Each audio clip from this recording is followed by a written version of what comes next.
শুভ সকাল বন্ধুরা, কেমন আছো সবাই? আশা করি সবাই ভালো আছো আর আমিও ভালো আছি। নতুন আর একটা ভিডিওতে অনেক অনেক ভালোবাসা সবাইকে। আর যারা যারা আমার ভিডিও দেখেছো তাদের অনেক অনেক ধন্যবাদ জানি। আজকে আমার ভিডিওটা শুরু করলাম। সকালবেলা উঠেই দেখি আশেপাশে গাদা বোতল ছড়িয়ে ছিটিয়ে রয়েছে। রাত্রেবেলার বোতলগুলো ভরা হয়নি।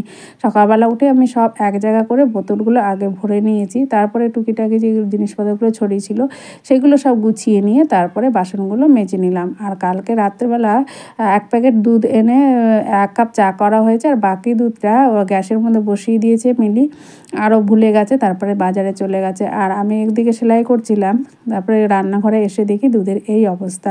ওপর থেকে একটু ঢেলে রেখে দিয়েছিলাম, কিন্তু তাও খাওয়া গেল না, কেমন তেতো হয়ে গেছে। আর বাটিটাও পুরো পুড়ে একদম কালো হয়ে গেছে। তা বাটিটা আবার আমি সকালবেলা একটু চামচ দিয়ে ঘষে ঘষে তারপরে পরিষ্কার করে তুললাম। আর এদিকে জামা কাপড়গুলো কেচে দিচ্ছে। আর শীতকাল মানেই এক গাদা জামা কাপড় হয়, সোয়েটার চাদর সমস্ত কিছু কেচে নিয়ে তারপরে ঘরটা মুছে নিয়েছি। আর এখনও পর্যন্ত কলে জল আসেনি, তাই আমি কুয়োর জল তুলে একটু ঘরটা মুছলাম, তারপরে আবার কুয়োর জল তুলেই ধুয়ে দিলাম।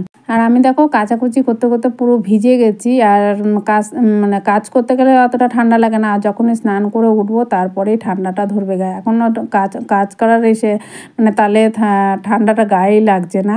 একদিকে কুয়োর জলে কাজ করতে খুব ভালো লাগে, কারণ কুয়োর জলটা খুব গরম আর কলের জলটা খুবই ঠান্ডা, ট্যাঙ্কির জল তো আরও ঠান্ডা।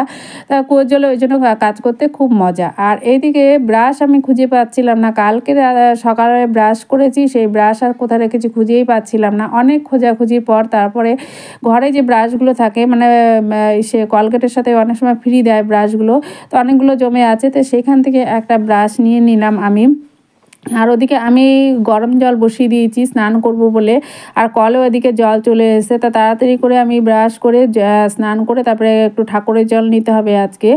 ঠাকুরের জলটা শেষ হয়ে গেছে। আর এদিকে আমি স্নান করে তারপরে জামা কাপড়গুলো ছাদে মেলে দেবো, আর একবারে ফুলটাও তুলে ঘরে নিয়ে আসবো। তো যাই হোক, সমস্ত এদিকে আমার হয়ে গেছে। আর এদিকে রান্নাঘরে চলে এসেছি। আর এক গাদা মূলো এনেছে আগের দিন, তোমরা দেখতেই পেয়েছো। তো মূলোগুলো কী করে শেষ করব ভাবছি। তারপর ঝিরিঝিরি করে কেটে নিলাম মূলোটা।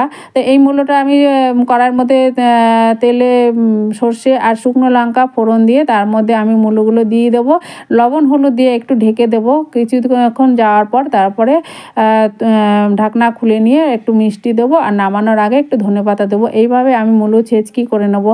আর কালকে রাত্রে দুধের প্যাকেটটা শেষ হয়ে পুড়ে গেছে, তো সেই জন্য আমি আবার সকালবেলা পাড়ার দোকানে দুধের প্যাকেট আনতে গেলাম, কিন্তু সেখানে দুধ মিললো না। সেই জন্য ছোটো এক প্যাকেট আমুল দুধ নিয়ে এসেছি, সেটা দিয়েই চা করে দিলাম। যদিও আমুল দুধের চা খাওয়ার অভ্যেস আমাদের নেই, ডাইরেক্ট দুধের চা খাওয়ারই অভ্যাস বেশিরভাগ।